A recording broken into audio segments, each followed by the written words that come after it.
Let's see what we have here. This video was by Alex Bale. The Blues Clues, Law and Order Theory. Let's see what they're talking about here. What we talking about here? Blues Clues is an educational children's TV show about a man named Steve who lives in a magical world where he spends his day talking to inanimate objects, jumping through picture frames, and trying to find clues to help understand his magical blue dog. I think he does. Law and Order is a gritty, realistic police procedural / legal drama that involves New York City homicide detectives trying to solve murders and prosecute criminals. These two shows are very different. You cannot find two shows more I mean, they could have the same casting director for sure, bro. Steve definitely could fit in on Law and Order. I can see it. Polar opposite than Blues Clues and Law and Order. And yet, despite this, not only do I believe that these two shows exist in the same universe, but I'm also going to be proving that the entire Blues Clues show is actually just a fantasy inside of the mind of a single Law and Order side character. Yes, I am being serious. I know that sounds crazy, but just stick with me. Because I'm pretty sure that I have discovered a 29-year-old secret that has never been talked about before today. Get ready, because this is the Blues Clues Law and Order Theory. Okay.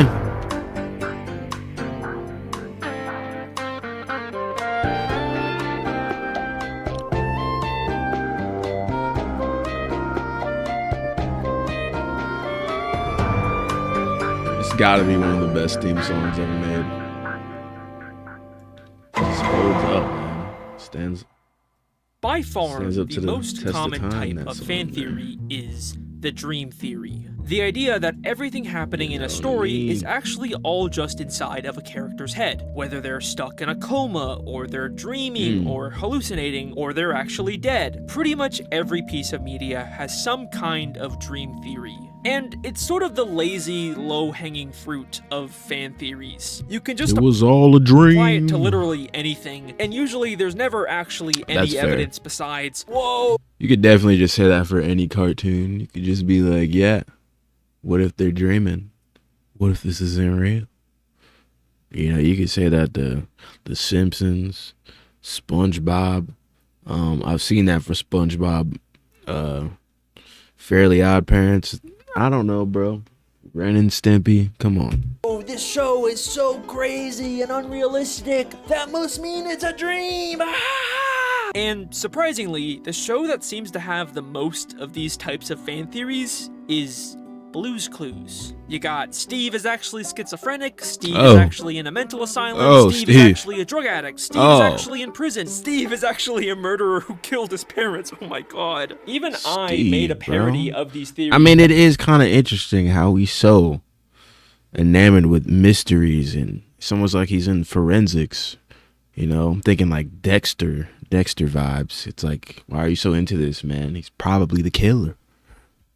All these clues he's leaving. So yeah, it's a pretty basic, normal kid show. Steve, a 30-year-old schizophrenic who killed his parents, pretends to be a kid. You know, that was before I dedicated my life to making fan theories about kid shows. And look, I understand the appeal of these types of theories. It's fun to take something innocent from your childhood and give it a dark, edgy plot twist. That's kind of literally my job right now.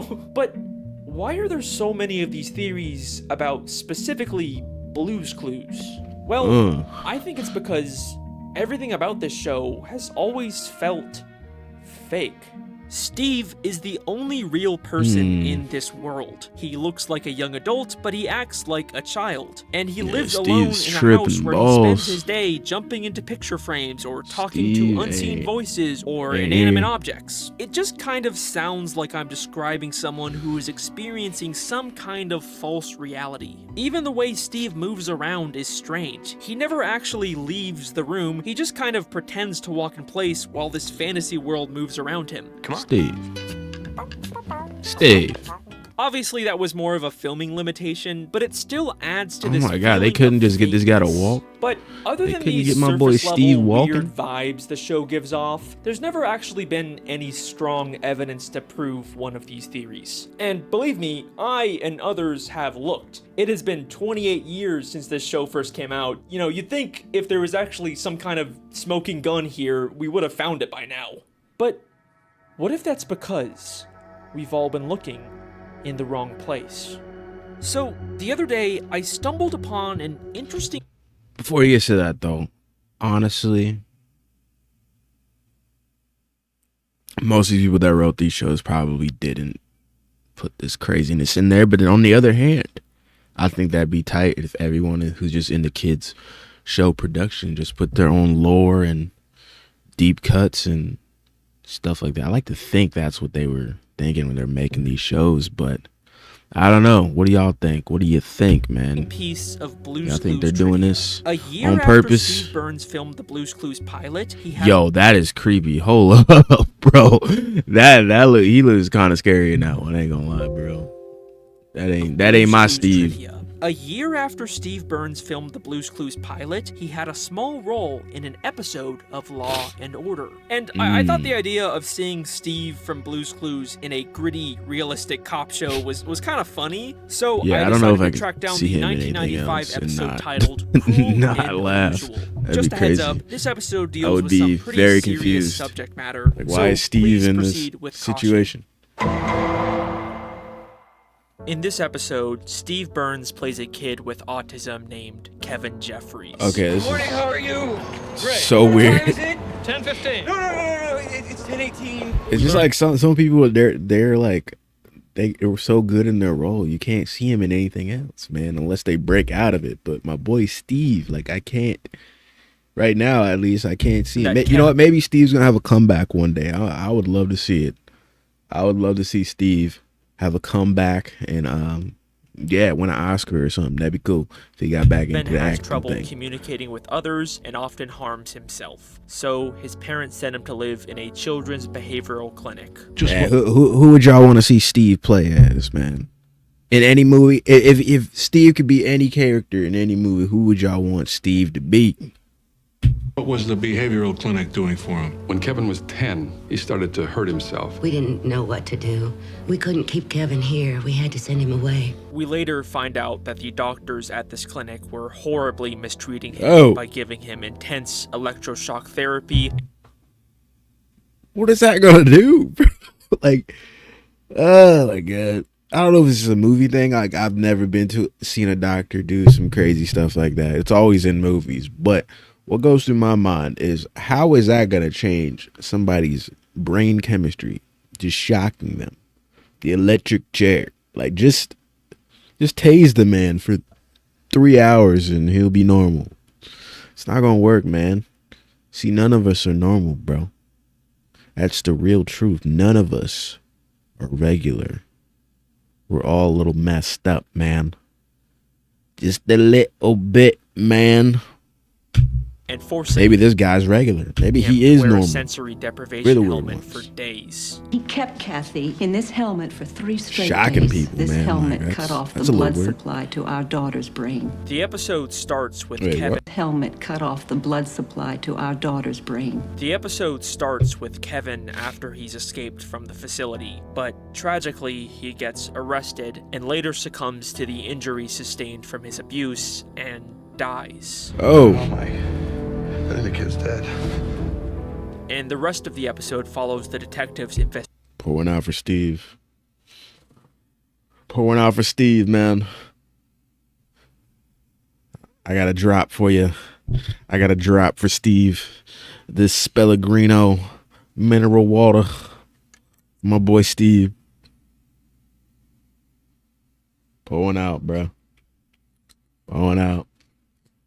Investigating his death. So yeah, this is a very sad and serious episode, and it deals with some real systemic issues that are still a problem today. And like I was saying, this show is clearly very, very different than Blue's Clues. But is what I it? find interesting about this is that for years, people have been trying to prove that Steve is actually in prison or a mental facility, and now we have this piece of media where we see Steve's actor in that exact position, and as far as I'm aware, no one's ever really talked about this. I mean, sure, Kevin's not schizophrenic, he has autism, but seeing as how he was being abused and put into sensory deprivation for days where he couldn't hear or see... That's gotta be crazy. Like, I don't know, like, an audition to play somebody autistic and you're not autistic, that's gotta feel weird. Just on the day of the set, like, on the day you're filming this thing. You're just like, all right, I gotta lock in and be a little autistic right now. Like, that's dedication. He probably got paid good money for that, but that's gotta feel so weird. Like, I don't know, man. What's that movie with Shia LaBeouf? It was like a Disney Channel movie where he was like playing like a kid with autism, and he killed that. I remember that movie making me cry when I was like 6 years old, but. I don't know. That's gotta be interesting. I'd love to see how an audition for that goes. Like, hey man, you gotta turn it up a little bit more, buddy. It's not enough. Not enough tism. Not enough, bro. Anything, I don't know. You can kind of imagine that anyone in that position might try to escape to some kind of fantasy inside of their head. So yeah, I thought this was an interesting coincidence, but at the end of the day, that's kinda all it was. Like, obviously, just because the same actor shows up in two different shows doesn't mean they're actually connected. But then, I took a closer look at this episode, and I started to notice more and more weird similarities between Kevin and Steve. Oh. They have the same haircut. At first, it just started with some little things. We are told by Kevin's parents that he was learning to draw. Thanks to him, Kevin was learning to draw. And in every episode of Blue's Clues, Steve draws in his handy-dandy notebook. Our handy-dandy? Notebook. Let's draw a rectangle, and there. My goodness. Okay, but so what? Lots of kids like to draw. But we are also told that when Kevin harmed himself, he was strapped to a chair. We put them in a chair, and then we hold them there using soft cuffs. And in every episode of Blue's Clues, Steve spends a lot of time in his thinking chair. We're ready to sit in our thinking chair. Something now ain't that right. We're in our thinking chair, let's think. And then, when Kevin escaped the facility, he kept asking people what time it was. What time is it? 10:15. Oh, my God. What time? Now, it is common for some people with autism to rely on specific schedules or routines, but what time it is also really important in Blue's Clues. What time is it? What time is it now? Steve has a cleanup time. We just had cleanup time. A nap time. It's Blue's nap time. Now it's time for so long. There's a talking clock. And most of all, every day, Steve has mail time. Mail time. Mail time. Mail time. Mail time. Hey, Blue, the mail's here. So yeah, there's some weird similarities here. Okay, but that one was a little bit of a reach, ain't actually gonna lie. Like, we're all looking at what time it is, bro. Take any of this seriously until I realized. Right. After Kevin escaped, we are told that he went to a movie theater. And guess what he did in the theater? Movie started at 10. He was out of here by 10 after 10. Got out of his seat, walked into the screen. Kevin got out of his seat and tried to walk into the screen. Doesn't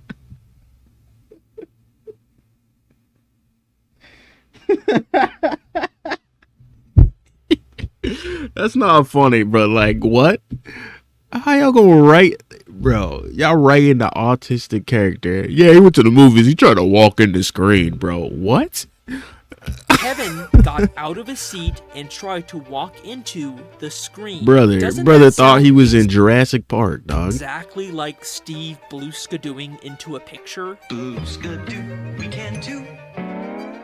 Got out of his seat, walked into the screen. Oh this my kind God. of feels like more than a coincidence. So this is when I first why is this connected? Is it really possible Why is this making that Kevin sense? Jeffries from Law & Order is the real Steve, and Blue's Clues is all a fantasy he created to escape his abusive reality? Oh, okay, man. I know you're not convinced yet, and to be honest, neither was I, but don't worry. We are just getting started. Kevin's behavioral clinic is in New York City, and the Bro, is that Gordo from... Kevin's behavior... Bro, that's homie from Lizzie McGuire. Tell me I'm tripping. Maybe I'm tripping. Clinic is in New York I swear that's a dude from Lizzie McGuire, man. It's all connected. Blue's fantasy world and go to the real world. They end up in New York. Blue's Clues in New York City? This is epic! Also, in the very first drug episode epidemic of Blue's is Clues, strong we can see a in New York newspaper City. from the New York Times inside of Steve's house, strongly implying that's actually where he lives. We can also see objects from Blue's Clues in Kevin's life. In Kevin's parents' house, we see a very large salt and pepper shaker. Dude, I love these videos, man, because like so many these like theories and crap, like they be reaching sometimes. Most of it makes sense, but like this one, bro, there is salt and pepper in the background. Who doesn't have salt and pepper in their kitchen, bro? Just like Mr. Salt and Mrs. Pepper. Hi, Mr. Salt and Mrs. Pepper. Hello, Steve. Hello, Steve. And in the clinic, we can see a red bucket, just like Steve's friend, Bale. Hello, Bale. Oh my god. Also, when Steve left the show to go to college, he left on a blue bus.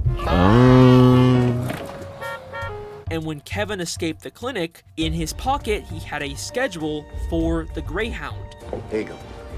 Amtrak schedule, Greyhound Illuminati schedule. confirmed. Which is also a blue Confirmed. bus. All right, those are some more interesting connections, but The bucket one probably killed me, still bro. not completely Like this sold yet, random right? bucket in the background. Well, check this out. When Steve eventually left the show to go to college, he was replaced by his younger brother Joe. Oh, hi. Yeah, that was Steve's weird. brother Joe. And That was later, weird. Joe I didn't like got that. replaced I by didn't their like that when cousin, that happened. Josh.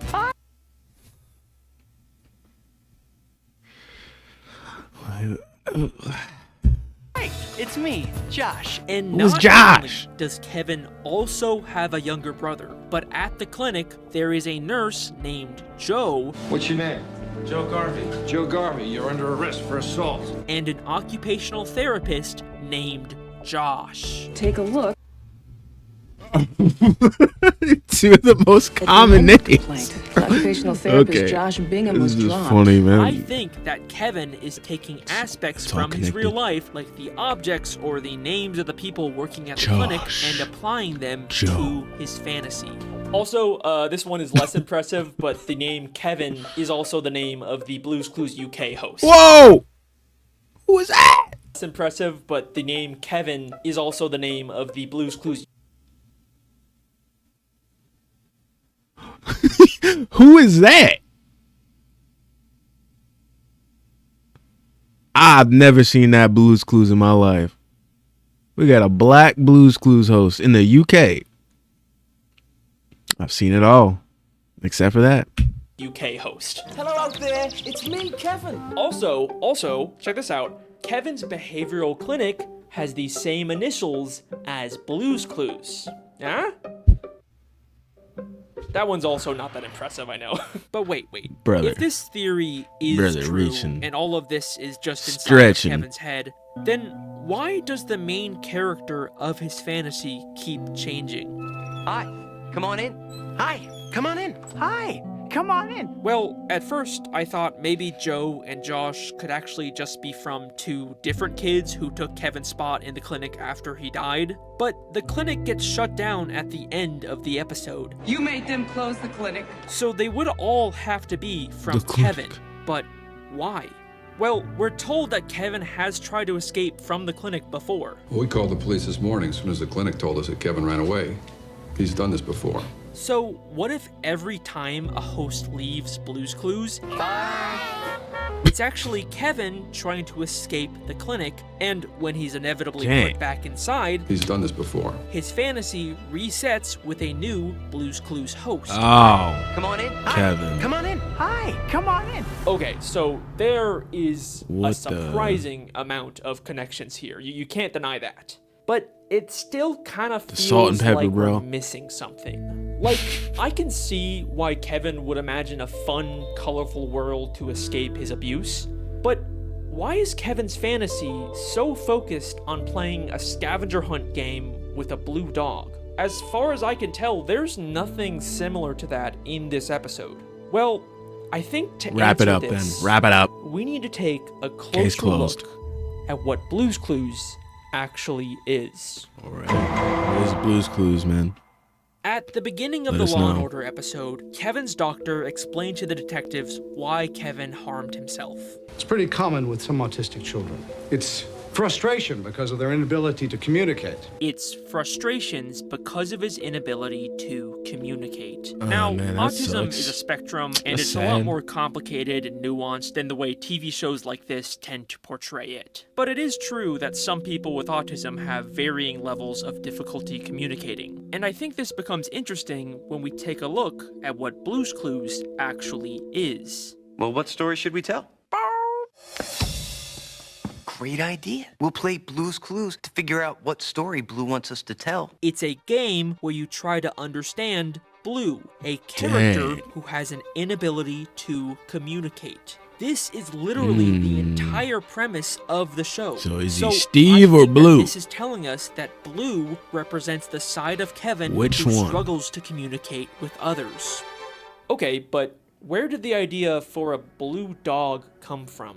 Like I said, I couldn't find any references to dogs in this episode. The closest Oh visual my was this goodness, vaguely bro. blue drawing in Kevin's room.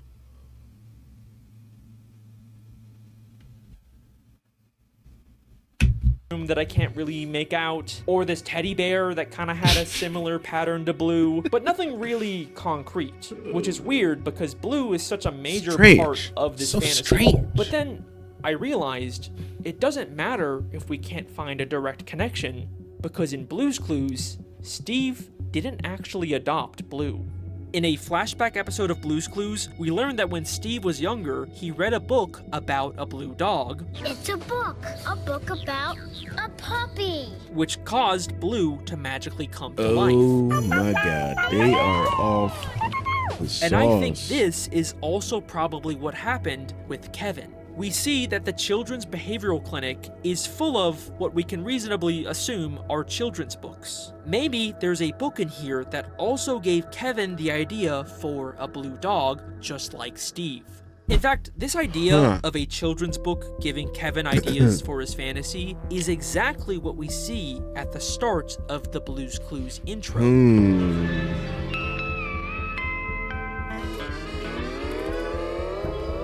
Why is this starting to make sense, Every single man? episode of Blue's Clues starts with a stack of children's books in the real world, before going inside of a book called Blue's Clues where the episode takes place. The show literally tells us every episode that Steve's world is fake and comes from a book. And I think this real world full of children's books is actually the Law and Order Behavioral Clinic. And if this is true, that also means that there's probably a book literally called Blue's Clues in the clinic that Kevin is basing his fantasy off of. So even if we Kevin never must see really like a that blue book. dog or even He hear must. the name Steve in this Law and Order episode, Kevin still could have gotten all of those ideas from an existing Blue's Clues book in the clinic. Now, the only thing that doesn't really fit with this idea is mail time. Hello, mailbox. Hi, Steve. Have I got a letter for you? Sure, maybe the talking Yo, purple in- mailbox was In retrospect, this show is so creepy. Like, I think it's just the clay, like, what is it, Play-Doh looking animations just talking to you, man. Like, I have such deep-rooted memories of this show, like, to the point where it's kind of like, it's like weird when you like look back on it, because it's like, that was like the first thing I ever watched when I was brand new to Earth. Like, I'm new here, y'all put this on. just something from I the don't even know book. I didn't even know But English yet. I didn't know words. I didn't know anything. There's no way Steve watching videos Looking of at this kids in man, the real world Steve. would be something in a children's book. Look, it's a letter from our friends. Hi, Steve. This is where we play with our blocks. This goes that way. So, what are these videos? Well, the behavioral clinic is full of other children. You want to see what a good day is for some of these kids? So, I think these videos Oh my God, she's playing are with the Kevin's blocks perception of that the they other have in the kids. mental facility. There is It's just all an connected. undeniable amount It's of all connections and similarities between this connected. episode and this show. It just really feels like Blue's Clues is all a fantasy inside of Kevin Jeffries' head. But I believe at it. this point, you're probably wondering, could any of this actually be intentional? Absolutely. Like, if this theory is true, does that mean that the entire plot of Blue's Clues was actually secretly based on this one random episode of Law & Order? Oh. Yes. Yes, it was. And I'll tell you why. I'll tell you why. Because I'll admit, that seems unlikely, especially since this episode came out a year after the Blue's Clues pilot was filmed. Yo, that is scary. I think we don't it's even a want to lot pause more on that. likely Nah, that keep if it this moving. was intentional, then it was probably just the Law & Order creators deciding to secretly connect these two shows on their own. Maybe just fun. because they I hope thought they it did would that. be funny. I don't know. Or maybe it's some weird mixture of both. I hope they were just like, you know what? We got that Blue's Clues guy there, man. What if we connected it to Blue's Clues? Let's look at all the clues here. Add them all up. Make a little mystery for the Law and Order fan base. That also crosses over with the Blue's Clues fan base. All at once. Years after this episode came out, Blue's Clues does still seem to weirdly line up with it. I honestly don't know. And to be fair, this could all still just be a bunch of weird coincidences and that's it. But regardless of the creator's intent, it still works, you know? And it makes talking about Blue's Clues a lot more interesting. And at the end of the day, I think that's kind of the point of all of these edgy Blue's Clues fan theories. And this was originally where I planned on ending this video. But there was still one lingering question that was bothering me. If Blue's Clues really is just inside of Kevin Jeffries' head, then what about when Kevin died at the beginning of the episode? I mean, I guess we can just say that the entire Blue's Clues timeline takes place before Kevin's death, and if the show ever gets canceled, then we can just say that that is when Kevin died and the fantasy ended. But what if I told you we've already seen Kevin's death inside of Blue's Clues?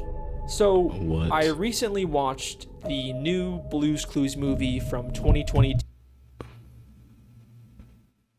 They did him dirty. They did this man dirty with this poster. Like, my guy, why do they have him?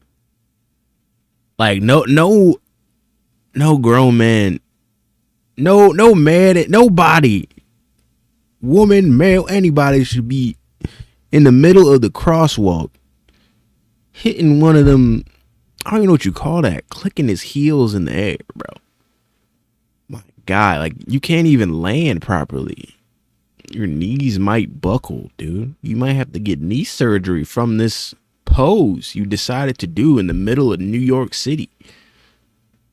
In the middle of traffic, there is a taxi right there. About to hit this man. He's trying to get a nice little pose for this poster, I guess, bro. I'm gonna let him go. Big City Adventure. And not only did I find even more similarities between this movie and the show, but I believe that this movie is showing us the day that Kevin died and the true end of the Blue's Clues timeline. The death of Kevin Jeffries. So, this movie is about Josh, the newest host of Blue's Clues, going on a big adventure to audition for a Broadway musical in New York City. Hello? What is You're this? definitely not in storybook world anymore. It's kind of what you'd expect out of a modern-day Blue's Clues movie. He goes on a journey to the real world and gets lost. There's lots of wacky hijinks, but in the end, he finds his way and gets the part. We want you to be the star of our Broadway show. Yes, of course. Yeah, if I have kids, my kids are gonna hate me. They're only watching y'all watching the OGs, bro. Y'all ain't watching this freaking rehashed BS they be putting out, bro. What is this? No, you're going back. You're going to watch this in 360p, whatever. We're getting the VHS tape. We're going to dust it off. You're going to sit down and watch it how we watched it. The real way. But if you that watch kid's this movie gonna with this theory in mind, not remember so any of many it, things but take on a it's whole for the new experience. meaning. The first thing that immediately caught me off guard was the opening song. It's a brand new day.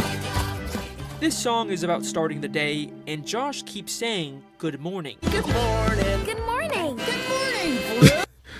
I feel bad for the guy who made this video. He probably had to watch so much Blue's Clues just to get to this like conclusion of what's happening in this show. And literally, the first thing we hear Kevin Jeffries say is "Good morning." So is Donovan. Good morning, how are you? Despite it clearly being night. We also hear this line in Josh's song. This life is just like a beautiful dream. So this moment is when he's It's walking just down the like street. a beautiful dream. Interesting. Dude, you are reaching, man. And while Josh sings, the other characters keep telling him to wake up. Wake up! Wake up! It's a brand new day. Right away, this movie feels different, like it's trying to draw attention to the fact that this world is just Kevin's fantasy and it's time for him to leave it. Josh leaves his fantasy world to go to the audition in New York, just like how Like, Kevin... how is he just all of a sudden an Asian man? Josh leaves... He's Josh now? Like, what? leaves his fantasy world to go to the audition in New York, just like how Kevin escapes the clinic at the start of the episode. And just like Kevin, Josh immediately seems very disoriented by the outside world. Oh my god.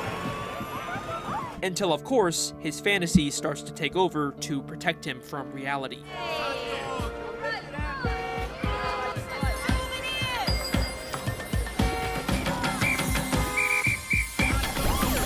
But what's interesting about this movie is that for the very first time ever, we get these little glimpses of Blue's Clues from other people's perspectives. Don't you think so, Madam Mustard? Oh.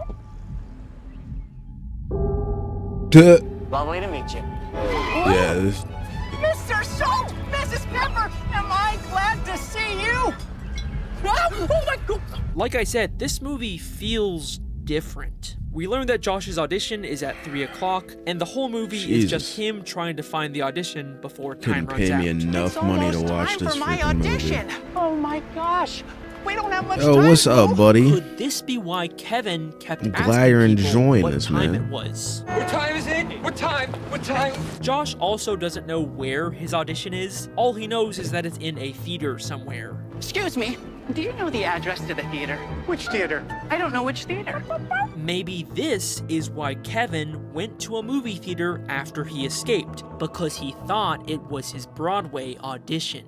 Now, in the Law & Order episode, shortly after leaving the theater, Kevin gets arrested and then tragically dies in police custody. But that's not what happens in this movie. Josh goes to the theater and gets the part. We want you to be the star of our Broadway show. Yes, of course. Yes. But instead of him leaving and dying like Kevin, we immediately cut to him performing the musical in a big climactic finale. My dream is a reality. I'm dead. So, if this movie really is Kevin's final escape, then what if this is what Kevin experiences as he dies? Man, that's one way to go out, bro. What? This man on a stage right now. Bro, this A is massive the craziest final reach. magical song where he's surrounded by all of the friends from his fantasy, the only people who ever really understood him. Even the old hosts show up for this final send-off for Kevin. Steve is right there. Thank you for making this a day and an adventure that I will never forget. I'll never forget how you helped me find all those clues. Thanks again for all your help. No, really. Now it's over. So long. And that is sadly where Kevin Jeffries' story ends.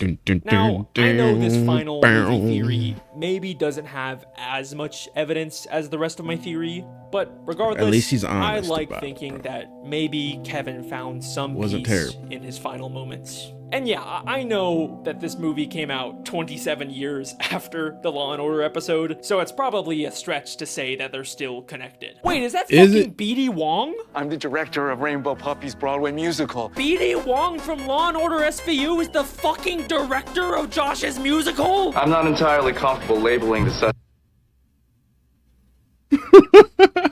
Yo, why is this strangely like actually connected? Suspect What? a serial killer. We want you to be the star of our Broadway show. Holy shit! We just figured out Blue's Clues. We just figured out Blue's Clues. We just figured out Blue's Clues. Because this is my job. This is actually my job. That's All nice, right, man. that is my theory. Wow. Thank you so much for watching. Wow, man. Hope I didn't ruin Blue's Clues for you. Hey, thanks for 1 million subscribers. That's Shout out really to cool. Alex YouTube Bale. sent me this big golden That was, rectangle. So that's that was a now. theory, man. Also, you know, Steve Burns is kind of active on the internet these days. So if by some chance Shout out you to happen Steve, to see this man. Mr. The Mr. goat. Steve Blue's Clues, The I'm goat, sure dude. we He's would probably all love such to a hear your thoughts nice on guy. this theory. I don't even know. if that's Never just met him him. calling me Seems like a crazy. nice dude. I'm fine. I'll take Real it. life. I got more fan theories on the way. I'm doing a High School Musical one. Maybe a Breaking Bad one. Seemed like people were interested in that. And I've got a bunch of other ideas I'm working on Interesting, too. So bro. subscribe to catch those. I like Make sure it. you hit the bell icon because sometimes YouTube just my randomly mouse decides working? not to tell people when I upload. Hello, is anyone watching this video? Did YouTube tell anyone go. I uploaded? I hope so. Speaking of which, I recently posted a compilation of Wow. all of the Don't Feed the Muse web series. That was an episodes interesting into video, one long man. film, and it's got a bunch of brand new content in it. Shout so out check to that this out if you're guy, interested. Alex Thank Bale, you to man. all the patrons who support I this will channel. If you sign up to my Patreon, drop you can a get like access to and a videos sub, early, behind the my scenes guy. content, and your name at the end of the video.